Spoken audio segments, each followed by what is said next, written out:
कारण ग्रामगीतेमध्ये विद्यार्थी कसा असावा, स्त्री म्हणून महिला कशी असली पाहिजे, गृहिणी कशी असली पाहिजे, पत्नी कशी असली पाहिजे, या देशाचा नेता कसा असला पाहिजे, या प्रत्येकाचा उल्लेख, त्याच्या प्रत्येकाच्या जबाबदाऱ्या. आणि म्हणून आपण स्त्री म्हणून फक्त पत्नी म्हणून बघू नका, तर आपल्या घरामध्ये तिचे नव रूप तुम्हाला दररोजच घडतात. कधी कधी एखाद्या काली मातेचं दर्शन फार कमी होते, पण नवही दुर्गेचं तुम्हाला दर्शन घरातच होते. वेगळं करायची गरज नाही. जेव्हा तुम्हाला जेवण वाढते तेव्हा ती अन्नपूर्णा देवी असते. जेव्हा ती तुमच्या मुलांचा अभ्यास घेते आहे तेव्हा ती माता सरस्वती असते. जेव्हा तुमच्या घराचा कचरा स्वच्छ करते आहे तेव्हा स्वच्छता देवी. प्रत्येक तिच्या जबाबदाऱ्या बिलकुल कामानुसार बदलत असतात. पण मी हे म्हणणार नाही, कारण आम्हाला असं म्हणावं वाटते की खरंच स्त्री जन्म उद्धारिणे तोडून सारे बंधन, स्त्री जन्म उद्धारिणे तोडून सारे बंधन. माय माऊली जिजाई, माय माऊली क्रांतीज्योती सावित्रीबाई, माय माऊली पुण्यश्लोक कायकाबाई, माय माऊली लक्ष्मीबाई, माय माऊली रमाबाई. जिला माझे वंदन, जिला माझे. शिंदूताई सपकाळांचं नाव घ्यावं लागेल की अनाथांची माता. आपल्याला इतिहास बघावाच लागेल जोपर्यंत आपण इतिहासकारांनी इतिहासाची सुद्धा इतिहास जोपर्यंत आपण वाचणार नाही तोपर्यंत आम्हाला इतिहास घडवता येणार. इतिहास बघावा. इतिहास हा प्रत्येक विषयात आम्हाला छावा निर्माण करता आला पाहिजे. आणि ज्या दिवशी आमच्या या भूतलावर असा छावा एकच झाला आणि छाव्याचा बाप म्हणजे छत्रपती शिवाजी महाराज आणि त्यांचीही ती माऊली म्हणजे माता जिजाऊ.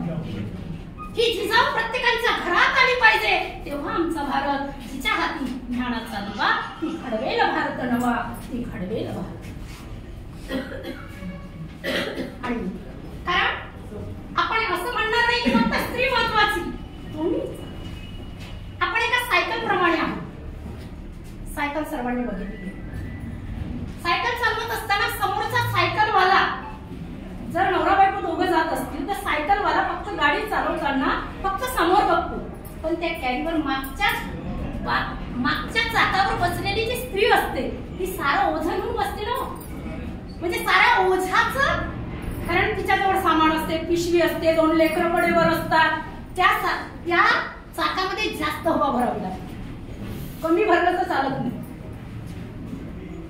त्या चाकास तुम्ही फक्त गाडी चालवता, याचा अर्थ तुमचं महत्व कमी नाही आहेच.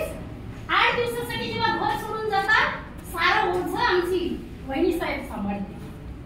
येणार जाणार चिंता नसते. 8 दिवस बाहेर गेला तरी तुम्ही, पण 8 दिवस वहिनी बाहेर गेल्या तर 25 वेळा फोन करतो. खरं आहे ना? कारण घर सरळ बिलकुल त्या 8 दिवसानंतर ती घरात आल्यावर सगळ्यात पहिलं वाक्य असते, आता समजलं बायको घरात नसल्यावर माझी असते ना. हे वाक्य ऐकत असाल तुम्ही. मीच वय म्हणून तुमचा संसार करते.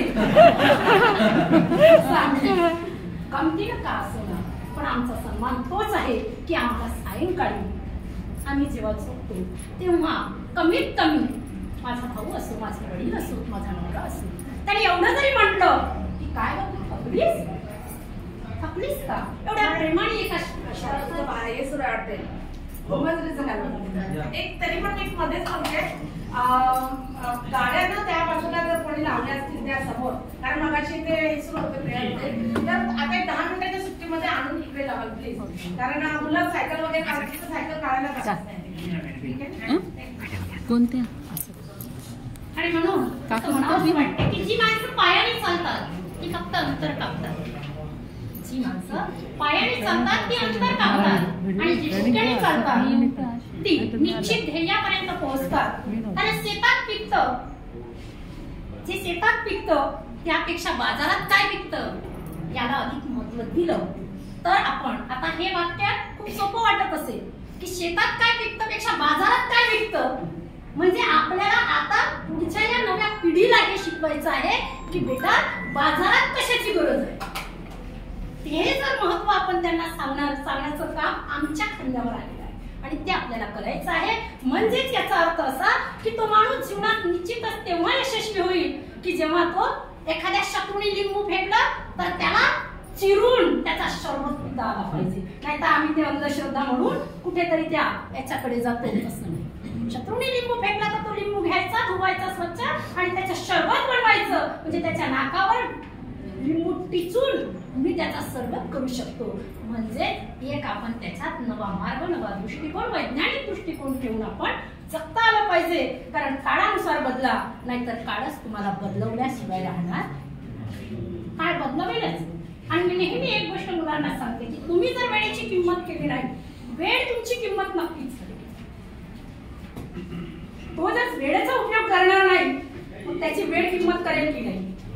वेळेचा सदुपयोग करायला शिकलो तर हे मुलांना आपल्याला शिकवायची खरंच गरज आहे. आणि म्हणून या स्त्री महिला दिनानिमित्त असं म्हणावं असं वाटते की मातृत्व असावं तर जिजाबाईसारखं, मातृत्व असावं तर जिजाबाईसारखं, कर्तृत्व असावं तर अहिल्याबाई होळकरांसारखं, आणि नेतृत्व असावं झाशीच्या राणीसारखं. अहिल्याबाई होळकरांचा इतिहास तुम्हाला सर्वांनाच माहित आहे, पण खऱ्या अर्थाने स्त्री शिक्षणासाठी पहिल्या त्या हक्कासाठी लढावं लागलं त्या पहिल्या बाईला. तिला किती परीक्षा द्याव्या लागल्या घरामध्ये. सासूनी परीक्षा घेतली, 3 सासू होत्या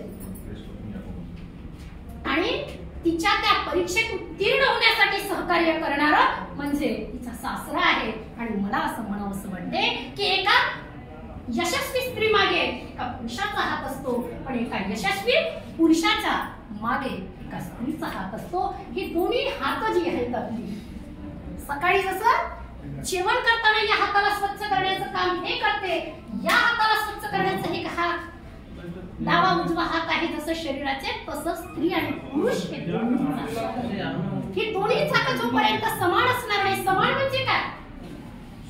निसर्गाने दिलेली बलस्थानं वेगळी आहेत. आपण समान म्हणून पुरुषांसारखंच सर्व क्षेत्रामध्ये आपण आज विज्ञानाने एवढी प्रगती केली की आम्हाला मात्र प्राचीन काळामध्ये आमची चुकवणा झाली.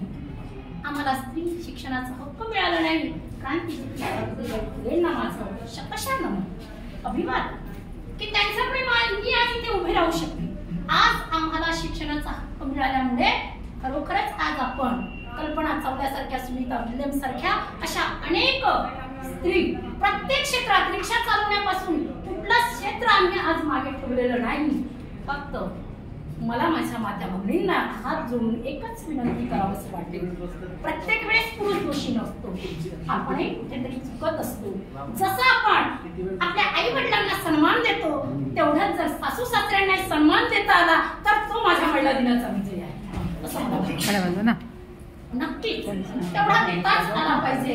तेव्हाच आपण त्या कुटुंबामध्ये कौटुंबिक जी नाते आहेत ती हळूहळू आपण बोलत चालतो. आज नात्यांना आपल्याला न्याय द्यायला कदाचित आपल्या नोकरीच्या धावपळीमध्ये होत असेल, पण तेही समजू शकतात. जर ते कमी शिकलेले आहेत, अज्ञानी आहेत थोडे, पण आपण सुशिक्षित आहोत तर आपल्यामध्ये, कारण स्त्री ही सहनशीलतेची मूर्तिमंत उदाहरण, स्त्री त्यागाचं महत्व आहे. आणि म्हणून स्त्री शिवाय घर नव्हे, पुरुषाशिवाय घर नव्हे. बघा 4 दिवस समजा आपल्या घरी पुरुष नसलं तर बाई काय करते? सर्वांना माहिती आहे, मला पण, मी पण तेच करते. सकाळची भाजी आहे ना, भात म्हणून एक पोळी करून. पण समजा माझ्या घरी माझा नवरा असेल तर मग मी काय करेन? वरण भात भाजी पोळी, म्हणजे पूर्ण जेवण जेवायला ह्यांच्यामुळे मिळते आम्हाला असं म्हणावं. खरं आहे ना मॅडम? हे खोटं तर नाही बोलत ना, खरंच आहे. आणि म्हणून जिच्या हाती ज्ञानाची दोरी, जिच्या हाती ज्ञानरूपी संस्काराची दोरी ती जगाते उद्धारी. म्हणून जिच्या हाती ज्ञानरूपी संस्काराची दोरी ती जगाते उद्धारी, अशी वर्णिनी मातीची पुरवी सेकडे. हे राष्ट्रसंत की जिच्या हातामध्ये पूर्वी पाळण्याची दोरी म्हणायचे, आता पाळणेही राहिले नाही, दोरी हाताला मला पेरले. आणि म्हणून त्याच्यामध्ये मी एकच शब्द घातला की ज्ञानरूपी संस्काराची. आणि ती जर आपण हलवली ऐसी वर्णिनी थोरवली शेकडो गुरुनी, कारण पहिली गुरु जी असेल ती आहे. मला वाटते थांबावं माझं.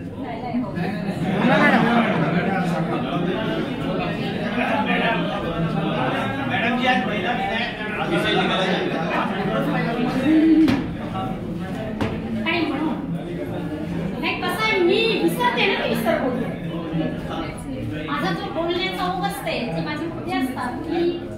स्पर्श करणे. स्त्रीचं सानिध्य म्हणजे पुरुषांच्या जीवनात सर्वत्र दरवळणारा सुगंध आहे. स्त्रीचं सानिध्य म्हणजे पुरुषांच्या जीवनात सर्वत्र दरवळणारा सुगंध आहे. त्याची जीवनदान करणारा चाफा आणि समाधी लावणारा संगीत म्हणजे परमेश्वरानं भूतलावावर निर्माण केलेलं सुंदर. परंतु या फुलाचे फुलात रूपांतर होण्याआधीच काही नराधम या कळीला करून टाकतात. या कळीचं फूल उमलण्याआधीच. आणि म्हणून असं म्हणावं वाटते की बेटी पढाओ बेटी बचाओ बेटी पढाओ. आता आपण पुष्कळ जागरूक झालेले आहोत. तो 5 वर्षात 10 वर्षात तिचा काळ आहे. आज प्रत्येक जण जागृत आहे. आज मुलापेक्षा मुलगी बरी प्रकार देते दोन्ही घडी. आणि तिने दोन्ही घडी मनापासून द्यावं. मनापासून आणि देतोच यात वाद नाही. पण काही बोलताना आज बघा 4 दिवस सासूचे 4 दिवस सुनेचे असं म्हटलं जातं. त्यासारखं एक काळ असा होता की एका पुरुषाला 2-2, 3-3 पत्नी असायची. किंवा तेव्हा मुली जास्त होत्या आणि लोक देतही होते. पण आता एकालाच एक मिळणं कठीण. दुसरीचा तर विचारच करू नका. हा त्याचा परिणाम आहे की गर्भात आपण त्या कळीला उस्तरलं आणि म्हणून काही दिवस तरी ही निसर्गाने दिलेला आम्हा मानवांना ही दिलेली शिक्षा आणि ती काही दिवस भोगावंच लागेल. आणि ती आपल्याला आता सुधारण्यासाठी हे प्रशिक्षण आलेलं आहे. त्या प्रशिक्षणाच्या माध्यमातून जाणीव जागृती करून आपण आपली जी मूल्ये आहेत, संविधानात्मक मूल्ये आहेत, त्या माध्यमातून स्त्री पुरुष समानता प्रत्येकाने एकमेकांना समजून घेण्याची वृत्ती हे आपल्याला इथून शिकवायचं आहे. आणि हे जर आपण शिकवलं तर नक्कीच मुलांमध्ये हा बदल होईल. म्हणून स्वामी विवेकानंद म्हणतात की चांगले विचार पेरा, चांगले विचार जन्माला येतील. चांगले विचार पेरा, चांगले विचार जन्माला येतील. चांगले आचार पेरा, चांगले चरित्र जन्माला येतील. असे स्वामी विवेकानंद. स्वामी विवेकानंदांचा जीवनाचा एक प्रसंग तुमच्याकडे उभा करते आहे मी. सर वेळ झाली तर मला सांगा.